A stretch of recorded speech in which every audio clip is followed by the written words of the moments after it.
Probability of beta 2। अच्छा, beta 2 यहाँ पर हमारी पॉपुलेशन का पैरामीटर है स्लोप। हम लोगों ने ये इंटरवल एस्टिमेट किया beta 2 hat minus sigma, beta 2 hat plus sigma. आपका इंटरवल एक ये है और एक ये है, less than equals to beta 2 और less than equals to beta 2 hat plus sigma के। इसकी प्रोबेबिलिटी जो है वो इक्वल्स होगी 1 माइनस अल्फा के। अल्फा जो है वो क्या है 0.05 यानी कि 5%, और ये 5% क्या है हमारा टाइप 1 एरर करने की प्रोबेबिलिटी। तो ये इक्वेशन आप समझ लें कि आपका इंटरवल की जो प्रोबेबिलिटी है वो इक्वल्स होगी 95%। कब? जब आपका लेवल ऑफ सिग्निफिकेंस 5 हो। बाज रिसर्चर 1% रखते हैं, बाज रिसर्चर 10% रखते हैं। अब 1%, 5% या 10% जब होगी, जब आपका लेवल ऑफ सिग्निफिकेंस 1% होगा तो 99% आपका कॉन्फिडेंस इंटरवल होगा, जब 5% होगा तो 95, और जब 10% होगा तो 90। तो ये आपका आ गया इंटरवल। इस इंटरवल की जो प्रोबेबिलिटी है वो क्या है 1 minus alpha. 1 minus alpha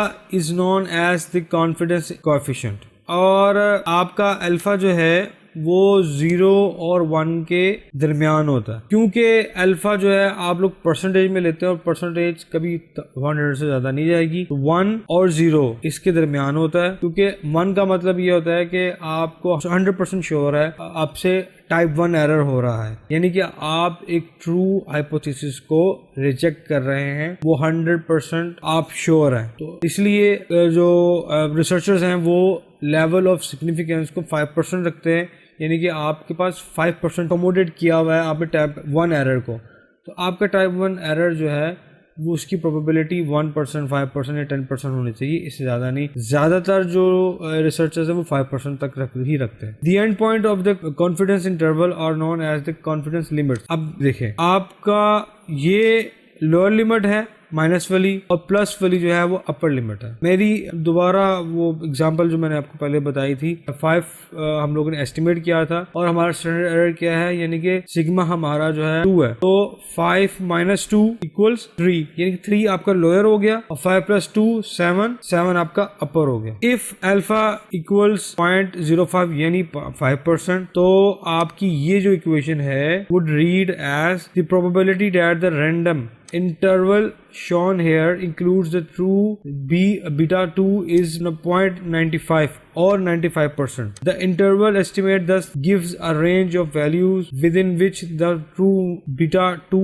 may lie. यहाँ पे थोड़ी सी confusion होती है बहुत से स्टूडेंट्स को। आपका ये जो इंटरवल बता रहा है 95%, इसमें वो ये नहीं कहता कि आपका 95% चांस है कि आपका जो ट्रू पॉपुलेशन का पैरामीटर है वो इसमें आएगा, ऐसी बात नहीं है। यहाँ थोड़ा सा कॉन्सेप्ट को समझना पड़ेगा। इस इंटरवल के अंदर आपके पॉपुलेशन के पैरामीटर का आना, इसका चांस या है या नहीं है, यानी 0 या 1 या आ सकता है या नहीं आ सकता। मगर हमारा इंटरवल एस्टिमेट करने का मकसद क्या है, हमारा 95% का मतलब क्या है? इसका मतलब ये है कि आपके रैंडम सैंपल्स जो उसका रिजल्ट्स हैं, जो उसके एस्टिमेट्स हैं, उसकी मदद से जो हम लोगों ने स्टैंडर्ड एरर निकाला है, हम लोग ये एस्टिमेट कर रहे हैं कि हमारी ये रेंज 95% ट्रू पैरामीटर जो पॉपुलेशन का पैरामीटर है उसकी वैल्यू के आने के चांसेस हैं। अब वो हो भी सकता है और नहीं भी हो सकता, मगर हमारी जितनी भी एस्टिमेशंस है सैंपल्स के थ्रू, उसमें हम लोग ये निकाल रहे हैं कि हमारी इस रेंज के अंदर 95% हमारी सैंपल्स के जो रिजल्ट्स हैं वो इसके अंदर फॉल कर रहे हैं, जो कि एस्टिमेटेड पॉपुलेशन का पैरामीटर है। अब ट्रू का इसके अंदर आना या ना आना, वो प्रोबेबिलिटी या 1 है या 0 है, वो आ भी सकती है और नहीं भी आ सकती है। मगर हमारा जो सैंपल्स का जो डाटा है उससे हम लोगों ने एस्टिमेट जो किया है कि हमारा सैंपल्स ये बता रहे हैं कि इस इंटरवल के अंदर हमारी 95% एस्टिमेटेड वैल्यू जो है वो आ रही है। तो हमारे पास ये कहने को होता है कि ये इंटरवल हमारा 95% सैंपल्स के एस्टिमेटेड जो पॉपुलेशन के पैरामीटर्स हैं वो इसमें आ रहे हैं। अब की पॉइंट्स इन इंटरवल एस्टिमेट्स, सबसे पहले इक्वेशन, हम लोगों ने ये इक्वेशन पढ़ी थी जो कि हमारी क्या थी, इंटरवल एस्टिमेशन की थी। अच्छा, it does not say that the probability of beta 2 lying between the given limit that is 1 minus alpha. What this equation states is that the probability of constructing an interval that contains beta 2 is 1 minus alpha. जो मैंने बात पीछे कही है ये बात उसी को वैलिडेट कर रही है। ये कह रही है कि ये जो इक्वेशन हम लोगों ने पीछे पढ़ी है इंटरवल एस्टिमेशन के लिए, ये आपकी प्रोबेबिलिटी नहीं बता रही कि आपका बीटा 2 यानी कि पॉपुलेशन का जो पैरामीटर है वो इसके अंदर फॉल करेगा, वो ये इसकी प्रोबेबिलिटी नहीं है। वो प्रोबेबिलिटी ये बता रही है कि इस इंटरवल के अंदर हमारा बीटा 2 के आने के जो चांसेस हैं वो 95%, जो कि हम लोगों ने सैंपल्स की मदद से ये डिटरमिन किया। इसका पॉपुलेशन का इसके अंदर आना या ना आना वो 0-1 है, आ भी सकता है और नहीं भी आ सकता है, मगर जो हमारे सैंपल्स के रिजल्ट्स बता रहे हैं उसकी मदद से जो हम लोगों ने ये कंस्ट्रक्ट जो किया है इंटरवल, वो कहता है कि 95% जो है वो हमारी वैल्यूज इसके अंदर ट्रू का आने का चांसेस हैं कि वो आ जाए। पॉइंट 2 है the interval is a random interval that is it will vary from one sample to the next because it is based on beta 2 hat which is random. हम लोगों ने ये इक्वेशन डिफाइन की है इंटरवल एस्टिमेशन के लिए, वो हम लोगों ने सैंपल की मदद से किए। अब हम लोगों ने जितने सैंपल्स लेंगे हमारे जो एस्टिमेटेड पैरामीटर्स हैं वो डिफरेंट होंगे, क्योंकि लिए गए तो एक ही पॉपुलेशंस हैं मगर जितने सैंपल्स उतने ही एस्टिमेटेड वैल्यूज और उतने ही एस्टिमेटेड इंटरवल। तो जितना आप सैंपल्स चेंज करते जाएंगे आपका जो इंटरवल है ये थोड़ा सा मुख्तलिफ होता जाएगा, उसमें फर्क आना शुरू हो जाएगा। तो ये पॉइंट 2 जो है वो आपको बता रहा है कि जितना जब आपने सैंपल चेंज किया तो पैरामीटर्स चेंज हो गए, एस्टिमेटेड इक्वेशन चेंज हो गई, तो क्या हुआ, आपका इंटरवल भी चेंज हो गया। Point 3 since the confidence interval is random the probability statements attached to it should be understood in the long run sense that is repeated sampling. बिल्कुल वही बात कि जब कॉन्फिडेंस इंटरवल भी रैंडम हो गया क्योंकि ये अटैच है आपके सैंपल से, और आपका जब सैंपल फर्क हो जाएगा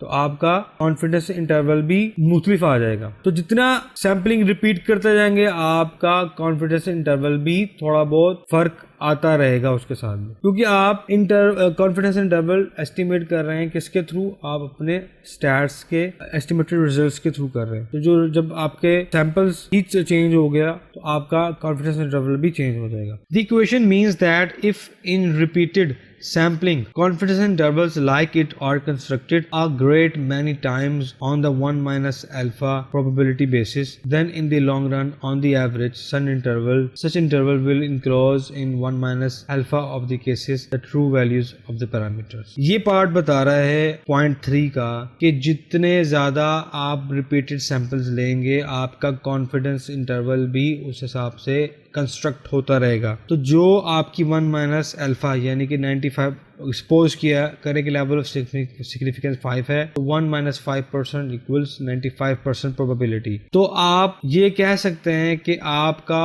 जो कंस्ट्रक्टेड इंटरवल है, जो कॉन्फिडेंस इंटरवल है, उसमें आपके ट्रू यानी कि पॉपुलेशन के पैरामीटर्स के आने की वैल्यू जो है वो 95% के चांसेस हैं ये आए। पीछे हमने एक छोटा सा कॉन्सेप्ट क्लियर किया था, हमने पीछे पढ़ा था कुछ इसी चैप्टर में कि जब हम मुख्तलिफ सैंपल्स यानी कि रिपीटेड सैंपल्स का रिजल्ट लेते हैं एस्टिमेटेड, तो जब उसकी वैल्यूज को का जब हम लोग मीन लेते हैं तो वो आपके पॉपुलेशन के एक्चुअल पैरामीटर के इक्वल्स आ जाता है। यानी कि आपने एक पॉपुलेशन ली, उसके मुख्तलिफ सैंपल्स आपने रिपीटेड सैंपल्स लिए और उससे आपने पैरामीटर्स डिटरमिन किए एस्टिमेटेड स्लोप और इंटरसेप्ट। हमने ये पीछे पॉइंट डिस्कस किया था कि जब हम उन सारे सैंपल्स की वैल्यूज का सम लेके उसको एवरेज लेते हैं या उसको मीन लेते हैं, या उसको एवरेज कह लें या मीन कह लें, तो वो आपके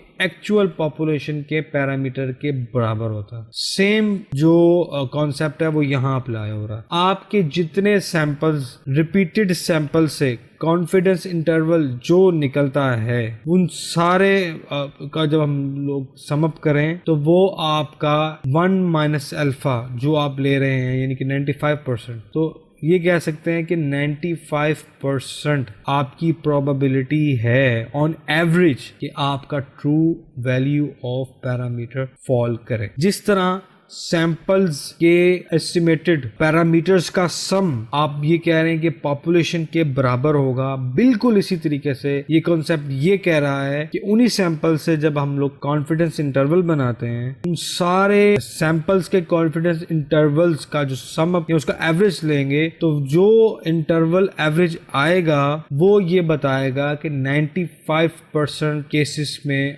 आपका ट्रू पॉपुलेशन का पैरामीटर जो है ना वो इस इंटरवल के अंदर फॉल करेगा। ये वो उस केस के अंदर जब आपके पास सारे रिपीटेड सैंपल्स का कॉन्फिडेंस इंटरवल आए। मगर इन रियलिटी में हम लोग एक सैंपल लेते हैं और उससे हम लोग इंटरवल एस्टिमेट करते हैं, मगर वो इंटरवल एस्टिमेट एक सिंगल होता है, मगर हम उसमें ये नहीं कह सकते कि पॉपुलेशन के पैरामीटर का उसके इंटरवल के अंदर आने के चांसेस 95% है। ये हम लोग नहीं कहते क्योंकि वो आ भी सकता है और नहीं भी आ सकता, मगर हम लोग जो कहते हैं वो ये है कि इस इंटरवल के अंदर 95% चांसेस में आपके सैंपल से जो लिया हुआ पॉपुलेशन पैरामीटर्स है वो फॉल कर रहा है। ये बात हम कहते हैं, मगर हम लोग एक्चुअल की बात, प्रोबेबिलिटी की बात नहीं करते। फोर्थ पॉइंट है the interval is random so long as beta 2 hat is not known. Once beta 2 hat is known, the interval